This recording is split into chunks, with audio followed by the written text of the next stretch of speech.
Baik, Assalamualaikum warahmatullahi wabarakatuh. Perkenalkan, saya Syifa Mahira Budiman. Di sini saya akan membacakan materi saya tentang nutraceutical dengan dosen pengampu yaitu Pak Hari Ade Saputra MSI.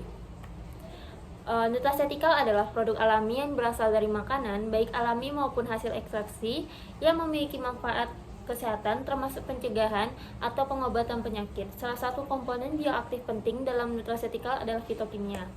Fitokimia sendiri adalah senyawa kimia alami yang diproduksi oleh tumbuhan yang tidak tergolong nutrisi esensial, namun memberikan efek kesehatan yang signifikan. Salah satu kelompok utama dari fitokimia adalah karotenoid.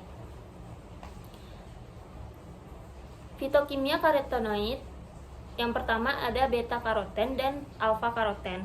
Karakteristiknya yaitu jumlah cincin beta ionoinnya B karoten itu 2, yang alfa karoten itu 1.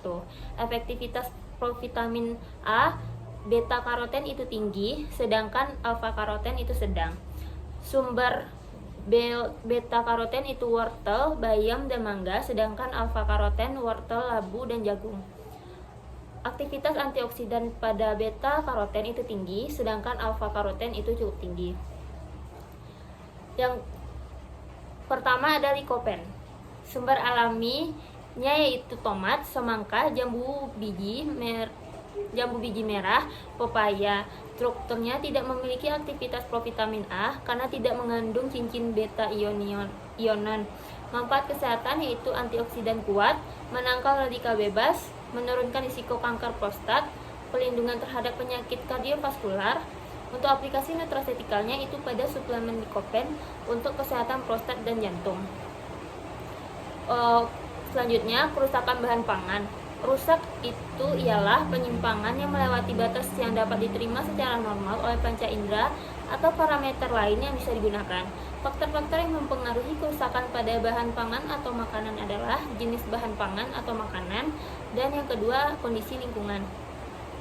Penyebab bahan pangan atau makanan dapat mengalami kerusakan karena yang pertama adanya pertumbuhan dan aktivitas mikroba, yang kedua aktivitas enzim yang terdapat dalam bahan pangan, yang ketiga aktivitas serangga, parasit, dan binatang pengerat, yang keempat ada kandungan air dalam bahan pangan, kemudian ada suhu, ada udara atau oksigen, kemudian ada sinar, dan waktu penyimpanan.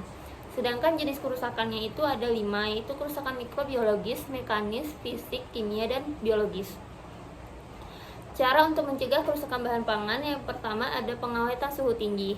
Tujuannya itu untuk membunuh mikroorganisme dan menonaktifkan enzim. Contoh metodenya itu ada 3, pasteurasi 60-85 derajat Celcius itu pada susu dan jus, sterilisasi besar dari 100 derajat Celcius yaitu makanan kaleng, dan blanching untuk sayuran sebelum dibekukan.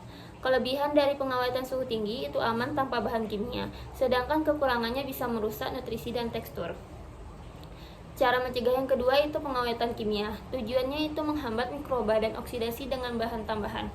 Contoh bahannya itu ada 4, natrium benzoat pada minuman, kalium sorbat pada roti, sulfit pada buah kering, dan nitrit pada produk daging. Kelebihan dari pengawetan kimia efektif dan mudah digunakan, sedangkan kekurangannya harus sesuai batas aman dan bisa berbahaya jika berlebihan. Yang ketiga adalah pengeringan.